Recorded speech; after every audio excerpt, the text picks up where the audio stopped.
नमस्कार मित्रांनो.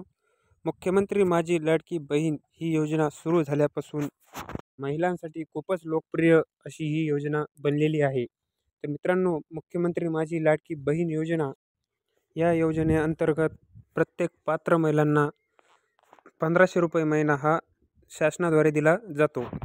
या योजनेच्या पहिल्या टप्प्यात महिलांच्या बँक खात्यात जुलै आणि ऑगस्ट अशा 2 महिन्याचे पैसे एकत्र जमा करण्यात येणार आहेत. यामध्ये ज्या महिलांनी या योजनेच्या सुरुवातीपासून अर्ज केले आणि त्यांचे अर्ज 31 जुलैपर्यंत मंजूर झाले, त्यांना पहिल्या टप्प्यात ₹3000 मिळालेले आहेत. त्याच्यानंतर या योजनेच्या दुसऱ्या टप्प्यात सुद्धा बऱ्याच महिलांना ₹3000 मिळाले. यामध्ये ज्या महिलांचे अर्ज 24 ऑगस्टपूर्वी मंजूर झाले होते, त्या महिलांचा समावेश आहे. त्यांना दुसऱ्या टप्प्यात ₹3000 देण्यात आले आहेत. तसेच आता ज्या महिलांना अजूनपर्यंत एकही हप्ता मिळाला नाही, अशा महिलांना आता एकदम 3 महिन्याचे पैसे मिळणार आहेत. ज्यात जुलै, ऑगस्ट आणि सप्टेंबर या 3 महिन्यांचे पैसे महिलांना एकत्र दिले जाणार आहेत. त्यानंतर आणि हे पैसे महिलांना सप्टेंबर महिन्यातच मिळणार आहेत. यात ज्या महिलांनी जुलैमध्ये अर्ज केला होता, परंतु त्यांचा अर्ज उशिरा मंजूर झाला आणि त्यांना अजून पैसे मिळाले नाहीत, तसेच ज्या महिलांनी 31 जुलैपर्यंत नंतर अर्ज केला, त्यांचा अर्ज आता मंजूर झाला आहे, पण पैसे मिळाले नाहीत.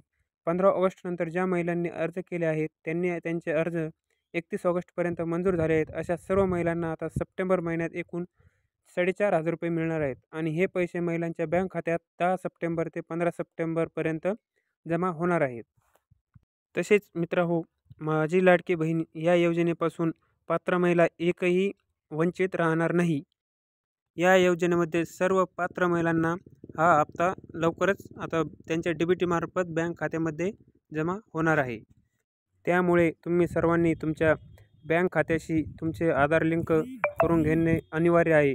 कारण ज्या महिलांचा अर्ज मंजूर झालेला आहे, त्या सर्व महिलांना येत्या 10 ते 15 तारखेपर्यंत पैसे ₹4500 मिळून जातील. तर या व्हिडिओमध्ये एवढेच. तर भेटू अशाच नवीन आणि माहितीपूर्ण व्हिडिओमध्ये.